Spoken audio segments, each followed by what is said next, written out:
한 주간 동안 새벽기도 나오시냐고 너무 수고 많으셨고요. 오늘 하루는 일주일을 주님 앞에 새벽을 깨고 나온 자신에 대해서 칭찬하면서 맛있는 식사라도 하나 한 끼 오늘은 꼭 하셔야 됩니다. 오늘 마지막 풍성한 삶을 누리는 비결 가운데 그 마지막은 그리스도를 알아가는 지식입니다. 어떻게 보면 제가 지금 5가지 주제를 말씀을 드렸는데 원래는 거꾸로 보고 있어요. 그리스도인의 삶의 풍성함은 첫 번째 날 열매를 통해서 알 수 있는 거지요. 그 열매를 맺기 위해서는 우리가 거해야 된다라는 겁니다. 그 거하는 삶 안에서 하나님의 귀한 그 은혜를 함께 누릴 수 있는 것, 제가 지금 거꾸로 가고 있는 겁니다. 또 그 거룩한 삶 안에 거함을 통하여 주의 사랑을 느끼고 또한 순종하고 또 사랑하면서 또 사랑한다는 것, 어떻게 하면 우리 그리스도를 더 사랑할 수 있을까? 그것은 그리스도를 더 알아갈 때만 그리스도를 더 사랑할 수 있다라는 거지요. 우리의 삶에, 그리스도의 삶에, 또 우리가 예수 그리스도를 믿는 모든 사람의 삶에 가장 중요한 비결 5가지를 우리가 처음 거꾸로, 오늘은 거의 처음입니다. 지식으로부터 시작하는 거죠. 예수 그리스도를 통해 그분을 알아가며 사랑할 수 있는 것, 사랑하며 그 사랑 안에서 순종해 갈 수 있고, 그 순종을 통하여 더 그리스도 안에 거하고 주님 안에 거함을 통하여 열매를 맺는 삶으로 가는 우리의 풍성한 삶에 대해서 나누게 되었습니다. 오늘은 그 그리스도를 더 알아가는 거지요. 여러분들 예수님을 처음 알았던 때를 기억하십니까? 우리가 예수님을 처음 만나 예수님을 처음 알았을 때를 혹시 기억하시나요? 우리가 예수님을 처음 만난 것, 처음 안 것은 구원의 길에 우리가 들어섰을 때입니다. 영생은 곧 유일하신 참 하나님과 그의 보내신 자 예수 그리스도를 아는 것이니라. 우리가 예수님을 처음 알게 된 때, 그때는 기초적인 아주 정말 초보적인 만남, 초보적인 알미지요. 단지 이거 하나입니다. 예수 그리스도의 믿음으로 구원을 얻는 거지요. 예수 그리스도의 무엇을 믿습니까? 나의 죄를 위하여 십자가를 지시고 그 십자가에서 우리가 받아야 될 모든 징계를, 모든 심판을 한 몸에 다 받으시고 물과 피를 다 쏟으시고 그 몸을 찢으신 것, 그래서 우리를 대신하여 사망에 이르셨던 거지요. 그래서 우리의 모든 죄를 우리 주님이 갖고 또 우리 죄를 용서하시기 위하여 대신 십자가를 지신 예수 그리스도의 그 은혜, 거기에 머물러 있지 않고 우리에게 소망을 주시는 그 부활의 참 소망을 우리에게 허락하신 것, 아주 기본적인 만남입니다. 이것을 믿음으로 우리는 예수 그리스도의 그 구원의 시작 가운데 들어가게 되지요. 그런데 그런 암 가운데 더 큰 특권과 기쁨을 우리에게 허락하십니다. 첫 번째 그 만남과 그 알 가운데 머물러 있는 것뿐만 아니라 그 이상으로 들어갈 수 있는 첫 발자국을 우리는 이미 띄었고요. 그 다음은 우리에게 주신 특권이요 기쁨은 무엇이냐 하면 베드로후서 3장 18절에 나오는 것처럼 오직 우리 주 곧 구주 예수 그리스도의 은혜와 그를 아는 지식에서 자라가는 겁니다. 우리는 매일 예수 그리스도를 아는 지식에서 자라가는 특권을 가지고 있고, 그분은 알을 통하여 그 안에서의 기쁨을 누리는 그 특권을 우리는 모두는 소유하고 있다라는 겁니다. 그것이 얼마나 큰 기쁨인지 모르겠습니다. 우리의 삶 가운데 진정한 기쁨은 예수 그리스도를 더 알아가는 거지요. 빌립보서를 쓸 때 사도 바울은 구원받은 지, 예수 그리스도를 다메섹 도상에서 만난 지 대략 한 25년 후쯤 됐을 때입니다. 이미 그때는요, 고린도후서 12장에 나와 있는 것처럼 삼층천을 다녀왔던 그 이후에 쓰여진 책이 빌립보서입니다. 그런데 거기서 사도 바울이 또 뭐라고 쓰고 있냐면, 내가 그리스도와 그 부활의 권능과 그 구원의 참여함을 알려하여 라는 말을 쓰고 있다는 겁니다. 사도 바울이 삼층전에서 만난 그 하나님을 만났음에도 불구하고 계속 갈구하고 계속해서 간구하는 건 뭐냐면 더 알고 싶어 하는 겁니다. 예수님을 더 깨닫고 싶고 하고 더 만나고 싶고 더 알아가기 원하는 것이 사도 바울의 소망이었습니다. 그래요. 그것이 모든 그리스도인이 공통적으로 갖고 있는 삶에 대한 갈망입니다. 우리 주님은 만나면 만날수록 더 만나고 싶고 알면 알수록 더 알아가고 싶고 사랑한다면 더 사랑하고 싶어지는 대상이 우리 그리스도이기 때문에 그렇습니다. 그리스도를 더 잘 안다는 것은 왜 그리 중요할까요? 예수님을 알아간다는 것이 우리의 신앙생활 가운데 왜 그렇게 중요할까요? 왜냐하면 구원은 생명의 관계를 맺는 것이고, 그리고 더 나아가서 그리스도와 개인적인 교제가 없이는 그리스도인으로 성장할 수 없기 때문에 그렇습니다. 우리가 예수 그리스도를 안다라는 것, 더 잘 안다라는 것, 더 깊이 안다라는 것, 더 깊이 만났다고 얘기하는 것은 더 그리스도인으로 성장했다라는 그 말과도 동일합니다. 우리가 그리스도 안에서 성장했다라는 말은 예수 그리스도를 더 깊이 만났고 알고 있다라는 겁니다. 그분을 더 깊이 만나면 만날수록 우리의 인격은 주님을 더 가까이 대할 수 있기 때문에 그래요. 그리스도와의 개인적 교제를 우리는 너무도 쉽게 다른 것으로 대신하기 너무 쉽다라는 겁니다. 우리가 예수 그리스도를 믿고 난 다음에 그 믿음 가운데 그때를 기억하십니까? 그 예수님을 더 알고 싶어서 성경을 읽었던 적이 더 많고요, 더 주님께 나와서 간구하고 기도했던 그 시간이 더 많았다는 것을 우리는 기억을 합니다. 그런데 그 시간이 계속 더 많아지고 또 그 시간은 늘려나갔어야 되는데 우리는 너무도 쉽게 그 시간들을 다른 것으로 대체해버리고 대신하기가 너무 쉬웠다라는 겁니다. 여러분, 우리의 오늘 하루의 삶의 목적 가운데 하나가 뭐가 되어야 되냐면, 오늘 삶의 이유가 뭐가 되어야 되냐면, 오늘 내가 만나는 모든 사람, 내가 읽는 모든 책, 그리고 내가 모이는 그 모든 모임의 목적은 그리스도를 아는 것에, 예수 그리스도를 아는 개인적 지식을 더하는데 도움이 되어야 된다는 겁니다.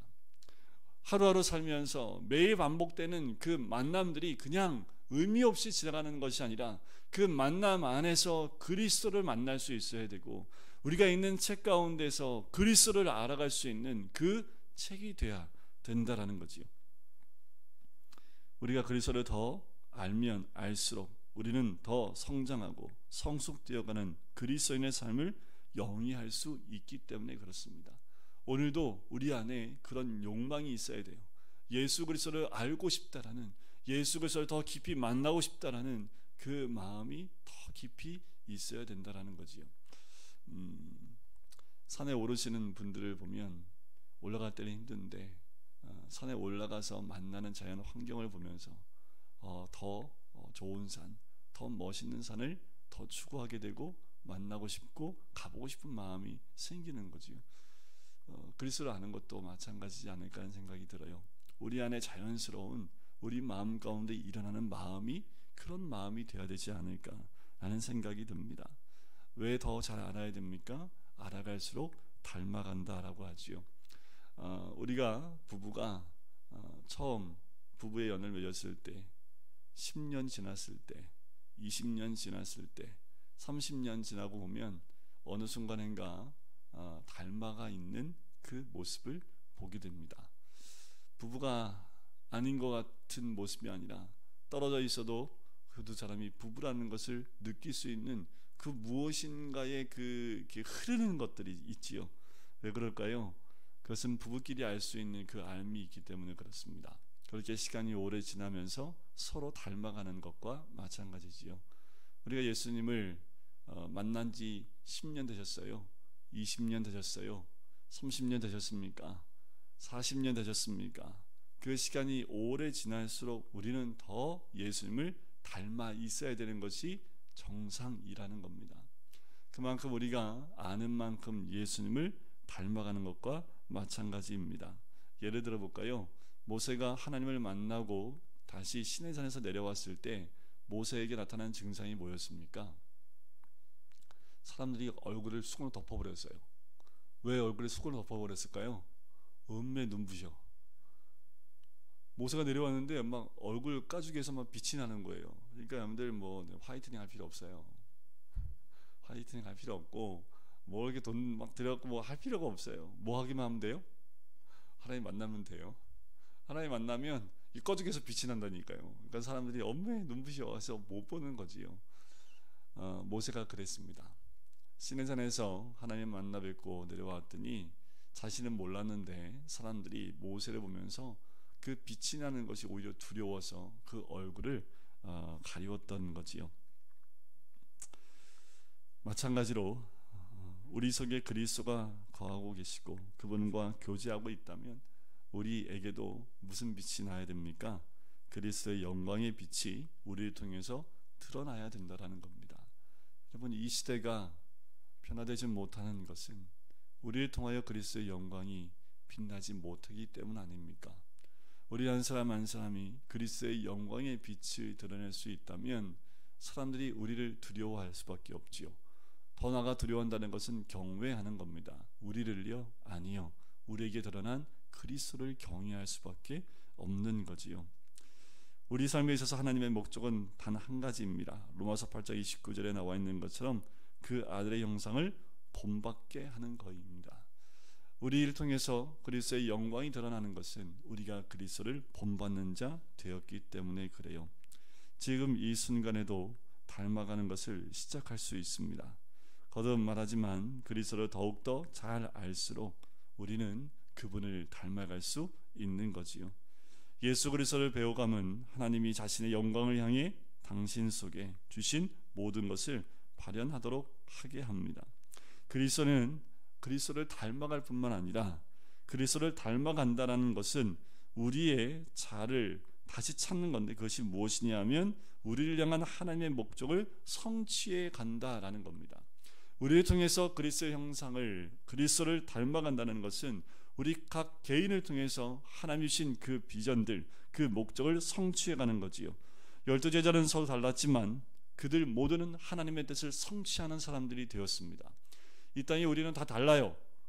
하지만 예수 그리스도를 닮아갑니다. 그걸 통해서 무엇이 드러납니까? 하나님이 뜻이 우리를 통해서 성취되어진다라는 겁니다. 왜냐하면 예수 그리스도가 이 땅에 오셔서 하신 그 결론이 무엇이냐면 십자가를 지심으로 하나님 뜻을 이루어내는 삶을 사셨기 때문에 우리가 그리스도를 닮았다라는 말은 우리의 삶을 통해서 하나님의 뜻이 성취됐다라는 것과 똑같은 말입니다. 우리가 내 생각과 내 뜻을 성취해 간다면 우리는 그리스도를 닮은 모습이 아닙니다. 우리가 예수 그리스도를 닮았다라고 말하는 것은 바로 우리의 삶을 통해서 하나님의 뜻을 성취했다라는 그 말과 동일한 말이지요. 그러므로 그리스도를 잘 알게 된다라는 것, 그를 닮아갈 뿐만 아니라 우리를 그가 원하시는 사람이 되게 하는 영적 성장의 길로 인도하신다라는 말과 똑같은 말이 됩니다. 순종의 비결은 사랑이고요, 사랑의 비결은 지식입니다. 예수 그리스도는 우리가 그를 더욱더 잘 알기를 원하세요. 그래서 우리 주님이 우리를 향하여 종이라 말하지 않았다고 했지요. 우리를 향하여 뭐라고 얘기했다고요? 친구라라고 말씀하셨습니다. 우리를 종으로 여기지 아니하시고 친구라 여기셨기 때문에 그 친구라는 말, 우리는 종이었다면 주인의 뜻을 알 수 있는 방법이 없고 주인의 뜻을 이루는 방법도 없습니다. 종에게 계획을 알려주는 주인이 없지요. 하지만 친구는 어떻습니까? 마음을 통하고 서로 마음에 있는 내용들을 나눌 수 있는 거지요. 서로의 힘듦도 나누고 서로가 함께하는 모든 것들을 나눌 수 있는 것이 친구지요. 자, 예수님이 말씀하신 친구는요, 원어에 보면 이런 뜻이 있습니다. 왕궁에서 친밀한 사람이라는 뜻이 있습니다. 그러니까 한마디로 말하면 왕의 친구다라는 그 의미가 이 예수님이 사용하신 친구라는 말 가운데 들어가 있는 거지요. 우리 모두는 그렇게 우리 주님의 친구로 세워지길 원하시는 것이 우리 주님의 뜻이기도 합니다. 주님은 우리의 친구이시기 때문에 우리는 그의 곁에 가까이 가서 그와 말하며 그에게 또한 들을 수 있는 특권이 있는 거지요. 그래서 성령님은 우리로 하여금 그를 진리 가운데로, 우리를 진리 가운데로 인도하여 예수 그리스도를 만나게 하십니다. 성막 가운데 들어가면 금초대가 있지요.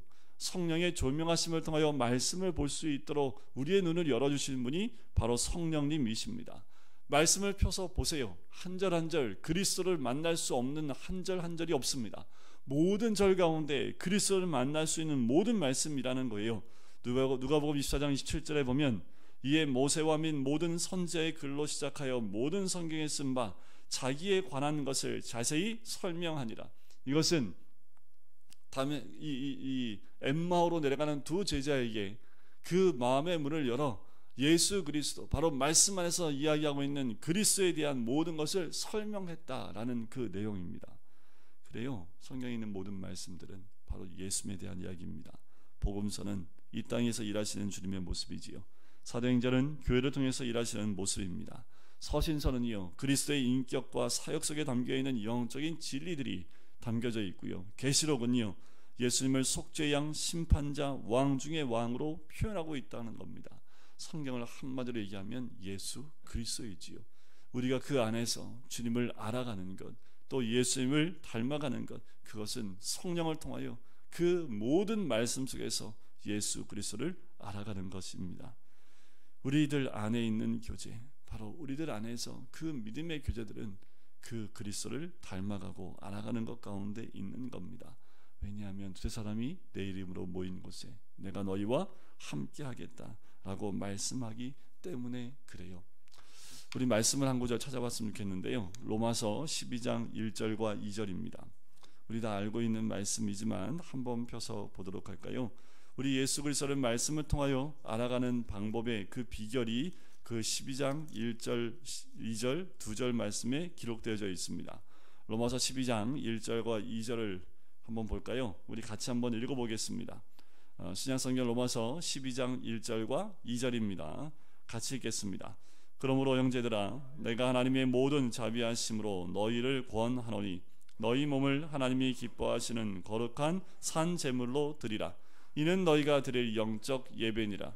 너희는 이 세대를 본받지 말고 오직 마음을 새롭게 함으로 변화를 받아 하나님의 선하시고 기뻐하시고 온전하신 뜻이 무엇인지 분별하도록 하라.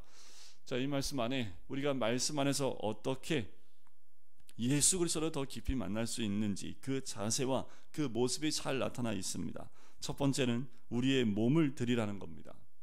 여러분들 몸 잘 들이셨습니다. 일주일 동안 우리 주님께 몸 잘 드리셨습니다. 이렇게 몸을 주님께 던지셔야 됩니다. 제가 전에도 말씀을 드렸을 텐데요, 큐티에 대한 부분을 제가 잠깐 언급할 때 어떤 한 어르신은 아침에 일어나기, 새벽에 일어나기 어려우니까 그냥 침대에서 떨어진다고, 그래야지 좀 깨니까, 그래서 침대를 일부러 높은 침대를 사셨다고. 낮은 침대에서 떨어지면 잘 안 깨니까 좀 높은 침대에서 떨어지면 좀 깰 수 있으니까. 그분의 그 열정은 뭐예요? 잠은 오지만 깨어서 아침에 자기의 몸을 주님께 드리는 것으로 하루를 시작하기 원하는 마음에서 그렇게 하신 거지요. 하나님께 우리의 몸을 드리라는 것, 바로 우리의 몸을 그렇게 말씀 가운데 던지는 겁니다. 그리고 우리의 삶을 병사와 같이, 군인들과 같이 그렇게 우리의 삶을 하나님께, 우리의 몸을 던져드리는 거지요. 두 번째는 하나님께 우리의 마음을 드리는 겁니다. 우리의 마음이 새롭게 됨을 통하여 변화되기를 바라시는 분이 우리 주님입니다.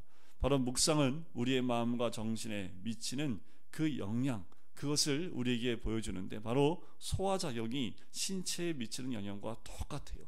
우리의 마음을 주님께 드리는 것, 말씀이 우리의 마음에 들어와 소화되는 과정과 똑같다라는 겁니다. 세 번째는 주님의 뜻, 그 뜻을 주님께, 우리의 뜻을 주님께 드리는 겁니다. 하나님의 그 뜻이 무엇인지 분별하도록 하라는 것, 바로 우리는 기도를 통해서 우리의 뜻을, 우리의 의지를 드릴 수 있는데, 바로 당시에 우리가 기도할 때 하나님께 우리의 뜻을 낮추고 하나님의 뜻을 분별하여 올려드리는 것, 그것이 또한 우리의 뜻을 주님께 드리는 겁니다. 마지막은 우리의 정성을 주님께 드리는 거지요. 예배하고 사랑하는 것입니다. 우리의 정성을 다하여 드리는 그 모습이지요. 우리의 삶을 영적인 분위기로 만들어가는 겁니다. 그래서 우리의 모든 정성을 다하여 쏟아서 영과 진리로 하나님께 나아가는 그 모습, 우리의 매일의 삶 가운데 말씀 앞에 우리를 그렇게 던져야 됨을 이야기하는 거지요. 주님 앞에 만족스럽고 헌신된 삶이 되기 위해서는 지금 말씀드린 대로 몸을 던지는 겁니다. 새벽을 깨워서 던지는 거예요. 아직 새벽, 아직 미명, 아직 해가 뜨기 전에 우리 예수님이 하나님 앞에 한적한 곳에 우리 주님이 나갔다는 것처럼 우리의 몸을 그렇게 드릴 뿐만 아니라 우리의 마음을 드리고 뜻을 드리고 정성을 다하여 드리는 모습이 우리의 모습. 그럴 때 비로소 주님께서 우리에게 예수 그리스도를 만날 수 있는 귀한 은혜를 주실 줄 믿습니다. 생명의 비밀은 열매를 맺음, 즉 결실에 있고 결실의 비밀은 거함에 있습니다. 거함의 비밀은 순종이지요. 우리의 뜻을 하나님께 드리는 것입니다. 사랑의 비밀은 지식입니다. 우리의 마음을 하나님께 드리는 거지요. 우리가 매일 우리의 마음과 뜻과 정성을 하나님께 드릴 때 그분은 우리에게 원하시는 영적 열매를 맺기 위하여 우리를 통하여 역사하신다는 의미가 있습니다.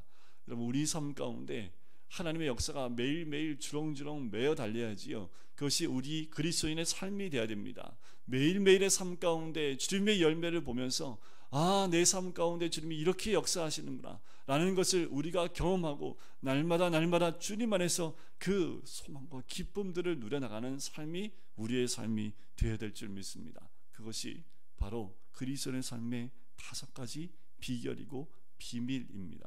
그리스도 안, 바로 주님 안에 들어오는 사람만이 누릴 수 있는 놀라운 복이지요. 우리가 이번 한 주간 동안 이 말씀을 나눴던 것 좀 기억하시면서 함께 나눴으면 좋겠는데요. 바로 그리스도에 대한 사랑은 우리로 순종하게 하고요. 또 그에게 순종할수록 우리는 더욱 그 안에 거하게 됩니다. 또한 우리가 그리스도 안에 거하면 거할수록 우리는 더 많은 열매를 맺을 수밖에 없지요. 열매를 많이 맺는 삶, 그것이 그리스도인의 풍성한 삶입니다. 이번 가을에 태풍으로 인해서 배추값이 2배로 뛰었다는 얘기가 보도에 나와요. 그렇게 태풍이 핥히고 갔지만 여전히 가을은 가을이지요. 열매가 맺힙니다. 한 곳에서는 그 열매가 많이 수확을 거치 못한 괴로움이 있을지 모르지만 그래도 가을에는 어느 계절보다 풍성한 열매가 있는 계절이 이 가을이지요. 그것은 영적인 것도 마찬가지입니다. 이번 가을이 우리 영적으로 영적 가을이 되었으면 좋겠고요. 그래서 이번 주일날 우리가 기도했던 그 영혼들이 주님의 기적적인 역사하심으로 또 열매를 바라볼 수 있는 이번 주일이 됐으면 좋겠습니다. 우리 같이 찬양 드릴까요?